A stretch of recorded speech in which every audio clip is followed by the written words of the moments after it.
नमस्कार दोस्तों, आपको प्रियंका स्टडी 24 में स्वागत है। दोस्तों, ये कहानी बहुत रोमांटिक और मज़ेदार है। इसे पूरा सुनिए तभी मज़ा आएगा। मैं वादा करता हूँ आपसे कि ये कहानी ज़रूर सुनिए, बहुत मज़ा आएगा। और दोस्तों, ये कहानी मेरी खुद की है, तो चलिए स्टार्ट करते हैं। मैंने होटल ब्लू मुनू में फ़ोन करके कल दोपहर का रूम बुक किया। दोपहर 1 से रात 8 तक लैला की कहानी उसी की जुबानी लिखूंगा। पर क्या वो मुझे अपने बारे में कुछ बताएगी? दोस्तों, ये लैला एक वेश्या यानी कि कालगढ़ थी, तो मैं उसकी कहानी लिखने वाला था। तो देखिए वो लिखने दे रही है कि नहीं, तो चलिए आगे सुनिए। तो चलो, जब ओखली में सर दे ही दिया तो फूटने से डरना कैसा, चलो जो होगा देखा जाएगा। मैंने सोचा अभी तो लंबी तान कर सोते हैं। मैं खाना खाकर सो गया। सुबह जगा तो मैसेज टोन की आवाज़ से, अरे बाप रे, लैला ने गुड मॉर्निंग मैसेज भेजा था। शुक्र है मैंने देखा, अगर घर में किसी ने देखा होता तो वाट लग जाती। मैं उठकर फटाफट तैयार हुआ और नाश्ता करके कॉलेज रवाना हुआ। मैंने सोचा कि होटल रूम पर लंच टाइम में निकल जाऊंगा। होटल ब्लू मून में मैं दोस्त के पास गया, उसकी पीठ पर मुक्का जमाया। अबे साले कमीने, कौन सी बेस्या का नंबर दिया बे? एक तो कितनी रफ लैंग्वेज बोलती है, ऊपर से सुबह सुबह मेरे नंबर पर मॉर्निंग मैसेज भेजती है और फिर लिखती है, क्यों बे चिकने, रात भर कैसे काम चलाया लैला के बगैर? छी, सच्ची सी इज रियल बीच। अगर घर में किसी ने वो मैसेज देख लिया होता तो मेरे तो लग जाने थे ना। मेरा दोस्त बोला, अबे यार चिल डाउन, मैं उसको समझा दूंगा, ओके, आगे से नहीं करेगी तुझको मैसेज। पर आज का क्या प्लान है तेरा? अगर तू कहे तो मैं भी आऊं क्या कंपनी देने को? अबे इडियट, तेरा गटर बंद कर, समझा? मैं सिर्फ फैक्ट जानकर लिखना चाहता हूँ, बस तेरी तरह ओछा नहीं हूँ मैं। और हाँ, अपनी लैला से कह दीजो मेरे साथ तमीज से बोले, वरना उल्टे हाथ की दे दूंगा उसे। दोस्त ने कहा, अबे कहा ना, तू शांति कर, मैं सब समझा देता हूँ मेरी लैला को, बस अब गुस्सा थूक और क्लास में चल। मैंने कहा, हाँ, दिल तो मेरा भी हो रहा है थूकने को, पर कहीं और नहीं बल्कि तेरे जलील मुंह पर थूकूंगा हूँ। फिर हम क्लासरूम में गए। 3 पीरियड बाद हॉल्ट हुआ। मैं दोस्त से कहकर होटल ब्लू मून के लिए निकला। होटल रूम 303 में पहुंचकर मैंने पेप्सी और नमकीन मंगवाया और मम्मी को फ़ोन किया। अरे मम्मी, मैं आज खाने पर नहीं आऊँगा, ज़रूरी क्लास है, तुम लोग खा लेना। मैं मम्मी से बात कर ही रहा था कि रूम की बेल बजी। मैंने धीरे से कहा, ओह, लगता है वो आ गई। फ़ोन पर ही मम्मी बोली, अरे बेटा कौन आ गई और तू है किधर? मैंने बोला, अरे नहीं नहीं, कुछ नहीं। अच्छा मम्मी, टीचर आ गई है, फोन रखता हूँ, बाय, कहकर फोन कट किया और दरवाजा खोला तो सामने वंडरफुल गर्ल खड़ी थी। हाथ में गुलाबी चेन, वर्षों बाल लंबे खुले हुए, गुलाबी टॉप, सफेद जीन्स और हाई हील सफेद सैंडल, बिल्कुल अप्सरा जैसी नापी तौली ब्यूटी, लेकिन बात करने में बिल्कुल सड़क छाप। आते ही वो बोली, क्यों बेचूजे, ऐसे दरवाजे पर ही खड़ी रखेगा या अंदर भी बुलाएगा? मैंने बोला, ओ सॉरी, आइए बैठिए। वो बोली, अबे बैठना बैठना कुछ नहीं, चल तू पहले कपड़े उतार अपने। मैंने बोला, क्या क्या क्या कपड़े, क्यों उतारने? उसने बोला, अबे लल्लू, बिना कपड़े उतारे कैसे करेगा बे? मैंने बोला, दे देखिए लैला जी, मैंने यहाँ आपके इसलिए नहीं बुलाया। क्या बोला बे भूतनी के, इसलिए नहीं तो क्या भजन करने को बुलाया है? मैंने बोला, सुनिए जरा तमीज से बोलिए, समझे आप? लड़की बोली, अबे मैंने तो कल ही बोला था ना, तमीज तो कमीज के साथ उतर जाती है, इसलिए बोली कपड़े उतार। अच्छा ले, मैं ही उतार देती हूँ। अब लैला अपने कपड़े उतारने लगी तो मैंने कहा, प्लीज ऐसा मत कीजिए, मैंने आपको इसलिए नहीं बुलाया। वो बोली, अच्छा इसलिए नहीं तो किस लिए बुलाया? मैंने बोला, मुझे कुछ और काम था। तो वो हंसने लगी, हा हा हा हा, सब लोग तो मुझे बस एक ही काम के लिए बुलाते हैं और तू एक अलबेला कहता है दूसरा काम है। देख बे लैला, बस एक ही काम काम जानती है और वो है मर्दों का बिस्तर गर्म करना। मैंने बोला देखिए, वो मेरे कॉलेज की तरफ से एक फरमान हुआ है कि बेश्याओं के जीवन पर लेख लिखना है, बेश्या की कहानी, बेश्या की जुबानी। पर आप फिक्र न करें, आप जितने भी समय के लिए यहाँ रुकेंगी उतनी आपकी फीस दी जाएगी। उसने बोला ओ ऐसा क्या? अरे तो पहले बोलना चाहिए था ना, साली खाली पीली टाइम खोटी किया मेरा। अब तक तो 5 ग्राहक निपट जाते थे। चल मैं चलती हूँ, ऐसी फालतू काम के लिए लैला के पास टाइम नहीं है। मैंने बोला लेकिन मैं आपको पूरी फीस तो देने वाला हूँ ना। उसने बोली अबे तेरे रुपए तेरी जेब में रख, समझा? लैला बिना पसीना बहाए बिना मेहनत किए फीस नहीं लेती। मैं यह सुन रुआसा हो गया। बोला दीदी प्लीज मेरी मदद कर दो वरना मैं फेल हो जाऊंगा। अपने पॉकेट मनी के रुपए बचाकर मैंने इस होटल रूम और आपकी फीस का इंतजाम किया है। अगर कुछ नहीं लिखा तो सारी मेहनत बेकार जाएगी। मेरी सूरत को देखकर वो हंसने लगी। साला लड़का होकर लड़कियों जैसा रोता है। जब से धंधे में उतरी तब से सिर्फ जान, डार्लिंग, लैला, रंडी, छिनाल यही सब सुन रही हूँ। आज पहली बार किसी ने दीदी कहकर बुलाया, अच्छा लगा। उसने बोली अच्छा चल बोल क्या बताना है। मैंने अपना मोबाइल रिकॉर्डर ऑन किया। दीदी मुझे आप यहाँ आने से पहले से सारी बात बताइए, आपका नाम, गांव, परिवार, फिर इस व्यवसाय में कैसे आए ये भी बताना। सिगरेट है क्या? लैला ने पूछा। मैंने कहा जी सिगरेट में नहीं पीता। साला सिगरेट नहीं पीता, रंडीबाजी नहीं करता, तब तो दारू भी नहीं पीता होगा। कैसा मर्द है बे तू। मैंने कहा ये जरूरी तो नहीं कि जो ये सब गलत हरकत ना करता हो वो ना मर्द ही होता है। बहुत से अच्छे मर्द हैं दुनिया में जो इन आदतों को नहीं पाले। खैर उन बातों को जाने दीजिए, हमें तो अपने बारे में बताइए। आप इतनी खूबसूरत है, आप तो कोई भी अच्छा काम कर सकती है, फिर यही प्रोफेशन क्यों चुना? अब मैंने लैला से पूछकर उसके ब्रांड की सिगरेट और शराब मंगवा दी। उसने कहा कहाँ से शुरू करूं? अब तो साला हर याद धुंधली पड़ गई है। जब से इस धंधे में उतरी हूँ सब रिश्ते नाते भूल गई। अब तो बस नोट की हरियाली और नए नए मर्द की सोहबत यही याद रहता है।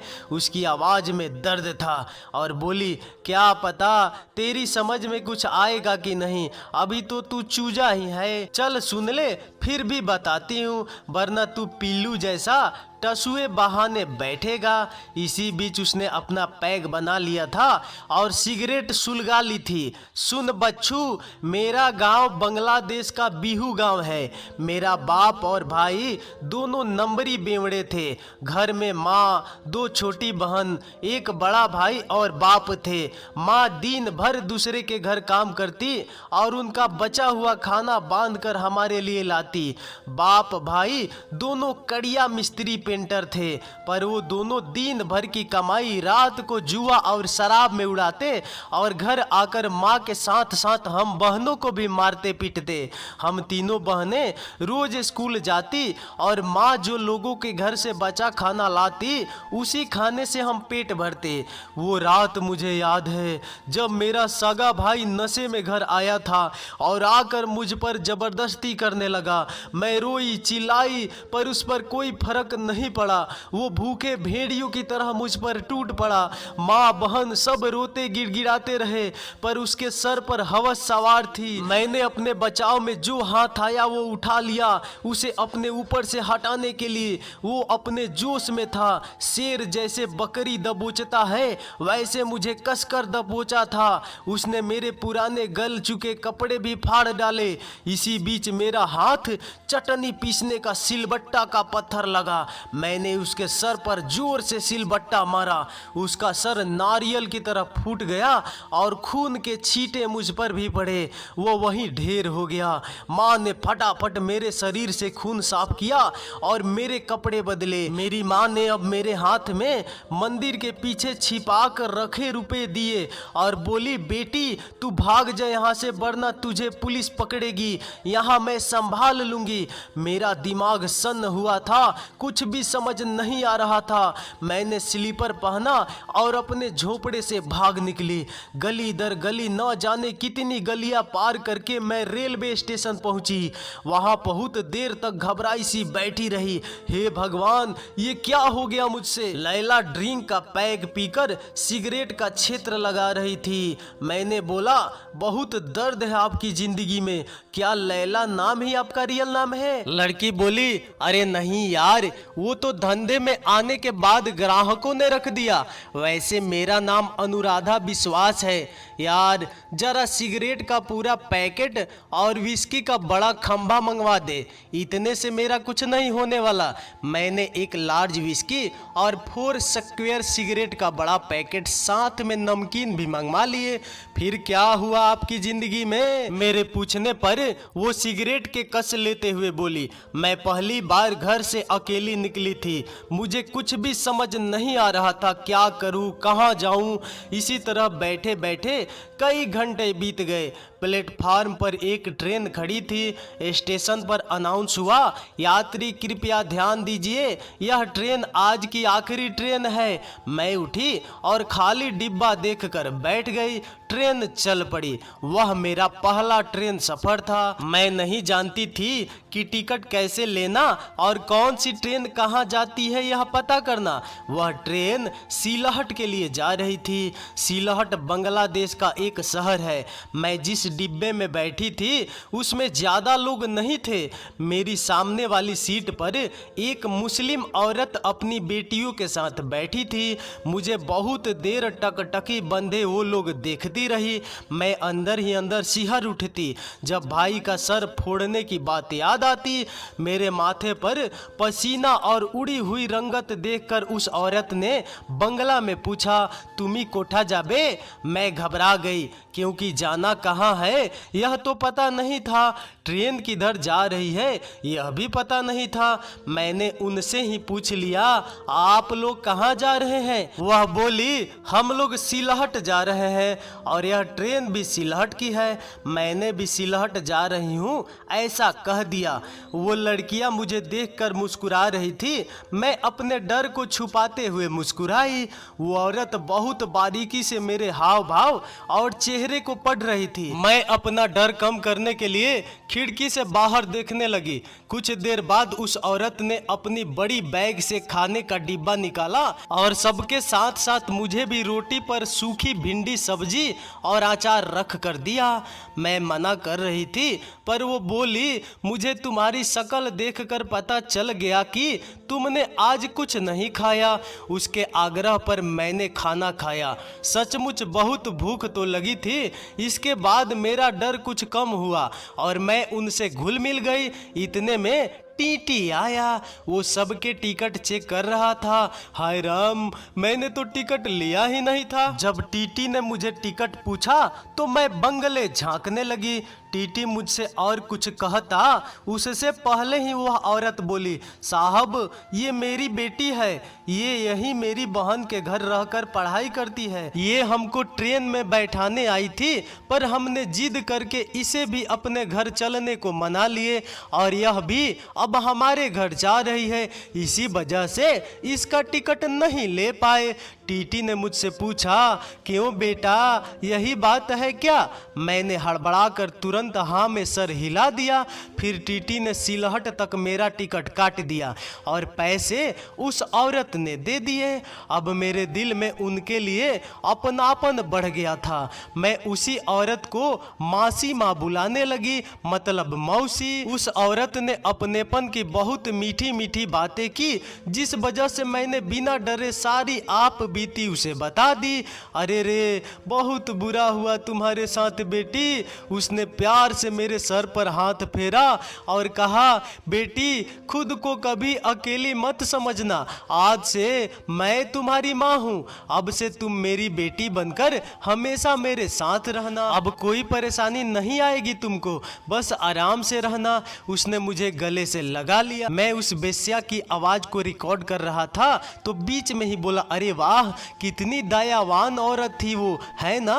वाह, मेरे मुंह से यही वाक्य निकला तो लैला उर्फ अनुराधा मुझे घूर कर देखते हुए बोली, अबे घोंचू तू भी बिल्कुल लल्लू है जैसे मैं थी उस वक्त। कोई अगर कुछ भी बोले तो उस बात की सच्चाई और मकसद जाने बिना उस पर आंख बंद करके भरोसा कर लेना, या उसके बारे में कोई राय कायम नहीं करनी चाहिए, समझे? अच्छा ठीक है, फिर आगे क्या हुआ? मैंने बोला तो वह और एक पैग बनाकर होठों से लगाते हुए बोली।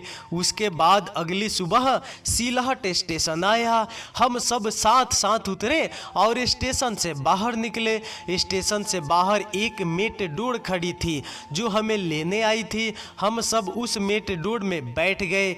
एक मवाली टाइप का आदमी गाड़ी चला रहा था। उसकी नज़र बार बार मेरे शरीर पर घूम रही थी। मैंने मौसी से कहा तो वह हंसने लगी, अरे नहीं बेटी, वो तो देखता ही ऐसा है, दिल पर मत लगाना। लगभग 1.25 घंटे का लंबा सफर तय करने के बाद एक सुनसान इलाके में एक बड़ी सी कोठी के गेट पर मेटडोर रुकी। चलो बेटी आ जाओ, अपना घर आ गया। मौसी मुझे हाथ पकड़कर प्यार से अंदर ले गई। बाप रे, वो घर था या शीश महल, अति सुंदर मनमोहक महल था वो। ओहो, मौसी तो बहुत पैसे वाली निकली। वाह अनुराधा, तेरी तो लॉटरी निकल गई। मैं मन ही मन बहुत खुश हुई। वो औरत बोली, जाओ बेटी, तुम्हारा कमरा ऊपर वाली मंजिल पर है, जाकर नहा धोकर फ्रेश हो जाना, लंबे सफर की थकावट दूर हो जाएगी। तब तक मैं खाने पीने का इंतजाम करती हूँ। मुझे उसकी बेटी ऊपर वाली मंजिल पर बने एक सुंदर कमरे में छोड़ गई और जाते जाते कह गई, दीदी कमरे की अलमारी में ढेर सारी साड़ियाँ हैं और गहने के साथ साथ मेकअप का सामान भी है, जो भी पसंद आए पहन लेना, मैं थोड़ी देर बाद फ्रेश होकर आती हूँ, कहकर वह चली गई। मैंने दरवाजा बंद किया और उस कमरे से लगे बाथरूम में गई। अंदर एक बाथ टब भी था और शावर, हीटर, गीजर सब कुछ था। मैंने बाथ टब को शावर के नीचे घसीट लिया और उसमें बैठ गई। शावर चालू करके ठंडा पानी और कितने दिनों का कुमलाया बदबूदार जिस्म मैं खूब रगड़ रगड़ कर नहाई। ढेर सारा साबुन शैम्पू लगाया। आज मुझे जिंदगी में पहली दफा इतना मजा आ रहा था नहाने में, क्योंकि मेरे झोपड़े में न तो बाथरूम था न ही पानी, और शैम्पू साबुन की तो बात ही मत पूछो। मम्मी लोगों के घर से बचे हुए साबुन की खुरचन लाती, उससे ही थोड़ा थोड़ा घिस कर लगाते थे हम, फिर एक चिकने पत्थर से घिस घिस कर नहा लेते थे किसी तरह। और चुल्लू भर पानी में नंगा नहाएगा क्या और निचोड़ेगा क्या वाली कहावत फिट बैठती थी। ओह, फिर क्या हुआ दीदी, मैंने पूछा तो लैला सिगरेट का एक लंबा कस खींचकर एक नया पैग बनाने लगी और बोली, अरे यार जरा नींबू मंगवा दो, साला नींबू निचोड़ कर पैग पीने के मजे हैं अलग है। मैंने वेटर को बुलाकर नींबू लाने को कहा। तब तक वो गिलास में पैग बनाकर आइस क्यूब डालने लगी और फिर बोली, अरे उसके बाद क्या होना था यार, मैं मस्त नहा धोआकर चकाचक चिकनी चमेली बन गई और अलमारी खोली तो एक से एक महंगी साड़ी ही साड़ी। अब मैंने कभी साड़ी तो पहनी नहीं थी, पर अपनी अम्मा को बहुत देखा था साड़ी पहनते हुए। ट्राई मारा पर नहीं जमा तो ब्लाउज और पेटीकोट पहन लिए और मेकअप गहने देखकर तो पागल हो गई थी मैं। कभी जिंदगी में इतना सारा सामान नहीं देखा था। हाँ देखा था, पर महंगी दुकानों में बस। अब मैंने अपने गीले घुंघराले लंबे बालों को खुला ही छोड़ दिया। गुलाबी ब्लाउज पेटीकोट में आईने के सामने बैठ कुछ देर अपलक खुद को निहारती रही। ओ, तो मैं सचमुच अब बड़ी हो गई हूँ और बहुत हॉट भी दिखने लगी हूँ। साला आजकल हम लड़कियाँ छोटी सी उम्र में ही न जाने क्यों इतनी गदरा जाती हैं। मैं अपने सुडौल अंगों को निहारती रही, फिर गुलाबी रंग की लिपस्टिक लगाई, फिर हाथ पैरों में नेल पॉलिश लगाकर सफ़ेद डायमंड ज्वेलरी पहनी।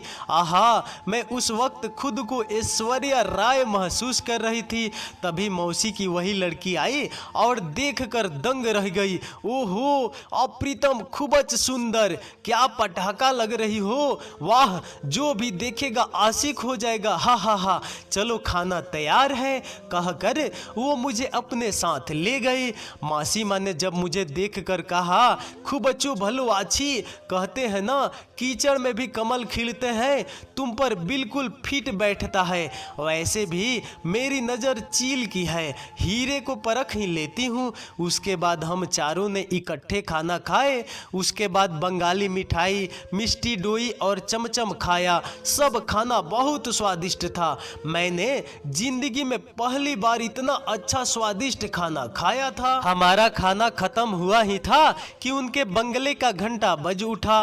मौसी माँ मुझे अंदर कमरे में ले गई और अपनी बेटी से कहा, दरवाजा खोलो और जो मेहमान होंगे उन्हें दीवान खाने में बैठा देना। वह लड़की दरवाजा खोलने गई और मुझे अंदर ले जाकर उसने साड़ी पहनाई। अरे बेटी, तुम तो बिल्कुल जवान हो गई हो। मैं यह सुनकर खिल गई। फिर उसने मुझे समझाया कि बाहर जो भी मेहमान होंगे सबको हाथ जोड़कर नमस्कार करना और कुछ मत बोलना। थोड़ी देर वहां रुककर अंदर आ जाना, बाकी मैं बात कर लूंगी। मैंने वही किया जो उसने करने को कहा। वो दो लड़के थे जो शकल से ही काफी मालादार लग रहे थे। मुझे उन दोनों ने ऊपर से लेकर नीचे तक कई बार घूरा। उनकी नज़र मेरे जिस्म के एक एक इंच को नाप तोल रही थी। मैं कुछ देर वहां बैठकर दूसरे कमरे में चली आई। वह लोग कुछ लेन देन की बात कर रहे थे। मुझे तो अब तक ऐसे लोगों से कोई वास्ता नहीं पड़ा था, इसलिए कुछ समझ नहीं आया। मैं तो बस अपने रूप रंग पर इतरा रही थी और वहां मेरे गदराए जिस्म का सौदा चल रहा था। मासी माँ बोल रही थी, एकदम अनछुई ताजा पापलेट है, सिर्फ इतने साल की कच्ची कली। और आजकल बाजार में इस उम्र की कलियों की बहुत डिमांड रहती है। मौसी माँ ने शायद बहुत मोटी रकम लपेटी थी उन रईस जादों से। कुछ देर बाद वो लोग चले गए। मासी माँ मेरे कमरे में आई और उसने कस कर मुझे गले से लगा लिया और बोली, तुम बहुत खुशकिस्मत हो बेटी। अभी जो सेठ लोग आए थे ना, वो लोग इंडिया से आए हैं और वहाँ बॉलीवुड में बहुत बड़े फिल्म निर्माता है। उन्हें अपनी आगामी फिल्म के लिए तुम हीरोइन के रूप में पसंद आई हो और वो लोग तुम्हें आज रात अपने बांग्लादेश से बॉर्डर पार इंडिया ले जाएंगे। इसलिए वो लोग जैसा भी करने को कहेंगे सब करना, उनकी हर बात मानना, कोई चूचा मत करना, वरना वो किसी दूसरी लड़की को ले लेंगे। मैं उस वक्त बिल्कुल चूतिया थी, उस छिनाल की हर बात सच मान बैठी। मुझे क्या पता था